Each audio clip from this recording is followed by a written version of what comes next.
NEET paper leak ઘટનામાં supreme કોર્ટની દેખરેખ હેઠળ તપાસની માંગ. નીટ પેપર લીક અંગે કોંગ્રેસના પ્રવક્તા મનીષ દોશીનો વડાપ્રધાનને પત્ર. નીટ યુજીમાં પેપર લીકથી 22 લાખ મેધાવી વિદ્યાર્થીઓના ભવિષ્યને બરબાદ કર્યું. આ માત્ર પરીક્ષાની સમસ્યા નથી, પરંતુ તે એક રાષ્ટ્રીય આપત્તિ. પેપર લીકે ડોક્ટર્સની આખી પેઢીના સપનાઓને તોડી નાખ્યા. સુપ્રીમ કોર્ટની દેખરેખ હેઠળ પેપર લીકની તપાસ કરવામાં આવે. સંપૂર્ણ જવાબદારી અને સામેલ તમામ વ્યક્તિઓ માટે સખત સજાની માંગ. નીટ યુજી પરીક્ષા પ્રક્રિયામાં સંપૂર્ણ વ્યવસ્થાગત સુધારાની માંગ. વિદ્યાર્થીઓને લીક પ્રૂફ અને પારદર્શક વ્યવસ્થાનો અધિકાર. વડાપ્રધાનને વિનંતી કે તાત્કાલિક હસ્તક્ષેપ કરી વિદ્યાર્થીઓનો વિશ્વાસ પુનઃસ્થાપિત કરો. ધોરણ 12 વિજ્ઞાન પ્રવાહ B group, MBBS, BDS, Ayurveda, homeopathy સહિતના અભ્યાસક્રમોમાં પ્રવેશ માટે દેશ લેવલે નીટ પરીક્ષા યોજાય.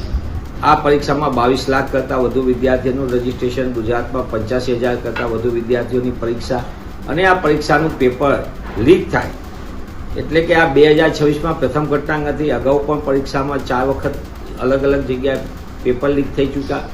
એટલે દેશના લાખો વિદ્યાર્થીઓના ભવિષ્ય સાથે સંપૂર્ણપણે ખિલવાડ થઈ ગયો છે.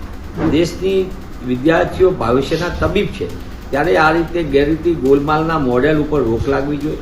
મેં દેશના પ્રધાનમંત્રી શ્રી કાયમ પરીક્ષા પે ચર્ચા કરે છે, ક્યારેક પેપર લીક ઉપર ચર્ચા કરીને સખતમાં સખત પગલાં પડે, જેથી કરીને ભવિષ્યમાં આવી ઘટનાનું પુનરાવર્તન ન થાય. 2024માં પણ મેં આ માંગ કરી હતી, સંસદના પટલ ઉપર પણ માંગ કરી હતી અને ફરીથી કોંગ્રેસ પક્ષ તરીકે અમે દેશના પ્રધાનમંત્રીને પત્ર લખ્યો કે સમસ્યા ક્યાં છે, કઈ રીતે પેપર લીક માફિયાઓ બે રોકટોક વેપલો કરે છે અને દેશના વિદ્યાર્થીઓના ભવિષ્ય સાથે રમત રમે છે.